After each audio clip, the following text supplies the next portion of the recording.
اگر آپ نے جنت جانا ہے، اگر آپ جنت داخل ہونا چاہتے ہیں تو رسول اللہ صلی اللہ علیہ وسلم فرماتے ہیں علی رسولہ الکریم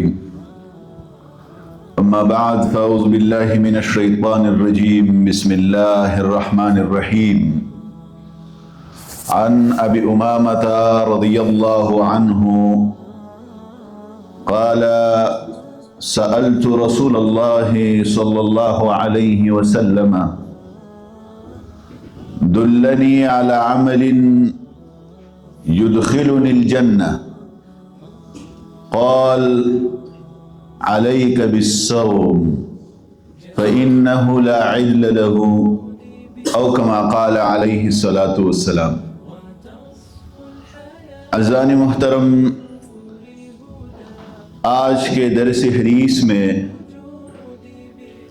ایک اہم سوال جو ہمارے اور صحابہ کرام رضوان اللہ علیہم اجمعین کے مجالس اور ترجیحات کے درمیان ایک بنیادی فرق کو بتاتا ہے، اس پر گفتگو کریں گے۔ ہمارے مجالس میں جب ہم اپنے بڑوں اور اپنے سے زیادہ تجربہ کار لوگوں کے ساتھ بیٹھتے ہیں تو ہم یہی سوالات کرتے ہیں کہ مجھے کوئی ایسا طریقہ بتائے تاکہ میرے کاروبار میں، تجارت میں اور اسی طرح بینک بیلنس میں اس سے فائدہ، زیادتی اور کامیابی مجھے ملے۔ یہی سوالات ہم کرتے ہیں۔ لیکن صحابہ کرام جب رسول اللہ صلی اللہ علیہ وسلم کے ساتھ بیٹھتے تھے تو وہ رسول اللہ سے یہ سوالات نہیں کرتے تھے کہ مجھے کوئی ایسا عمل بتا دے، کوئی ایسا طریقہ کار بتا دے جس سے میرے کاروبار میں ترقی ہو، مجھے کامیابی ملے، میرا بینک بیلنس بڑھ جائے۔ وہ پوچھتے تھے یا رسول اللہ مجھے کوئی ایسا عمل بتا دے تاکہ وہ میرے دخول جنت کا ذریعہ بنے، میں وہ عمل کروں اور اس عمل کی وجہ سے اللہ تعالیٰ مجھے جنت میں داخل فرما دے۔ یہ رسول اللہ صلی اللہ علیہ وسلم سے اکثر مواقع پر صحابہ کرام پوچھتے تھے۔ لیکن جب ہم ذخیرہ حدیث کو پڑھتے ہیں تو رسول اللہ صلی اللہ علیہ وسلم نے مختلف مواقع پر اس کے مختلف جوابات دیے ہیں۔ اس کی وجہ یہ ہے کہ رسول اللہ صلی اللہ علیہ وسلم ایک بہترین استاد تھے، ایک تجربہ کار حاذق طبیب تھے۔ وہ سائل کو دیکھتے تھے یا مجلس میں جو لوگ موجود تھے ان کے حالات کو مد نظر رکھ کر جواب دیتے تھے۔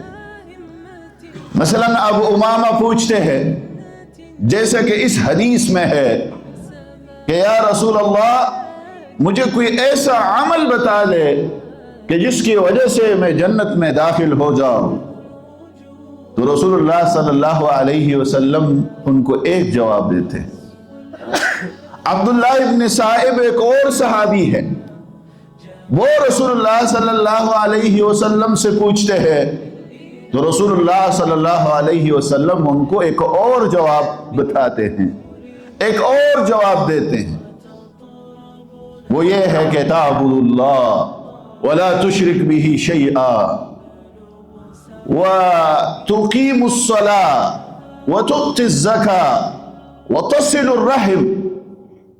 کہ عبداللہ اگر آپ جنت داخل ہونا چاہتے ہیں تو آپ اللہ کی عبادت کریں، اللہ کے ساتھ کسی کو شریک نہ ٹھہرائے، نماز پابندی کے ساتھ پڑھے، زکوٰۃ ادا کرے، صلہ رحمی کرے۔ اور ابو ہریرہ فرماتے ہیں اکثر صحابہ یہ سوال پوچھتے تھے تو اکثر صحابہ کو رسول اللہ صلی اللہ علیہ وسلم فرماتے تھے اے میرے صحابہ اگر آپ جنت داخل ہونا چاہتے ہیں تو اللہ سے خوف اور ڈر پیدا کرے، تقوی اللہ، اللہ سے ڈرے۔ وحسن الخلق، اور بہترین اخلاق اپنائے، اپنے آپ کو بہترین اخلاق سے مزین کرے۔ لیکن جب ابو امامہ رضی اللہ عنہ نے پوچھا تو رسول اللہ صلی اللہ علیہ وسلم نے فرمایا کہ ابو امامہ، اگر جنت داخل ہونا چاہتے ہو علیک بالصوم، آپ روزہ رکھے، فإنہ لا عدل لہ، یہ ایک ایسا عمل ہے، ایک ایسی عبادت ہے جس کا کوئی ثانی نہیں ہے۔ رسول اللہ صلی اللہ علیہ وسلم نے روزے کو ایک ایسا عمل قرار دیا ہے کہ اس کا کوئی ثانی نہیں ہے۔ بہت سے اعمال ہے، بہت سے عبادات ہے، ان کی فضیلت اپنی جگہ مسلم ہے، لیکن رسول اللہ فرماتے ہیں کہ اس کا کوئی ثانی نہیں ہے۔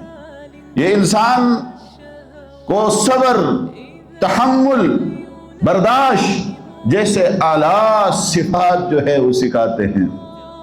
یہ انسان کے اندر احساس پیدا فرماتا ہے، یہ انسان کے نفس کو کنٹرول کرنے کا ذریعہ ہے۔ بخاری کی وہ مشہور حدیث ہے کہ رسول اللہ نوجوانوں سے خطاب فرما رہے تھے، یا معاشر الشباب من استطاع منکم البأۃ فلیتزوج فإنہ اغض للبصر واحسن للفرج۔ اور پھر رسول اللہ نے فرمایا کہ جو یہ استطاعت نہیں رکھتے ہیں کہ وہ شادی کرے، فعلیہ بالصوم، وہ روزے رکھے۔ اور اس کو اس لیے بھی کہ اس کا کوئی ثانی نہیں ہے، رسول اللہ نے بہترین اور سب سے اعلیٰ عمل اور عبادت قرار دیا ہے کہ رسول اللہ صلی اللہ علیہ وسلم فرماتے ہیں کہ یہ ڈال ہے، الصیام جنۃ، یہ ڈال ہے شیطان کے خلاف بھی، نفس کے خلاف بھی، جہنم کے آگ سے بھی یہ ڈال ہے۔ تو بہرحال رسول اللہ صلی اللہ علیہ وسلم نے اس حدیث میں ہمیں جنت داخل ہونے کی کنجی دی ہے، چابی دی ہے، کلیہ بتایا ہے۔ اگر آپ نے جنت جانا ہے، اگر آپ جنت داخل ہونا چاہتے ہیں تو رسول اللہ صلی اللہ علیہ وسلم فرماتے ہیں علیک بالصوم، تو آپ روزے رکھے، فرض روزے بھی رکھے، رمضان کے روزے، نوافل بھی رکھے، انشاءاللہ اس کا اجر اور صلہ وہ جنت کی صورت میں اللہ تعالیٰ عطا فرمائے گا۔ وآخر الدعوانا الحمدللہ رب العالمین۔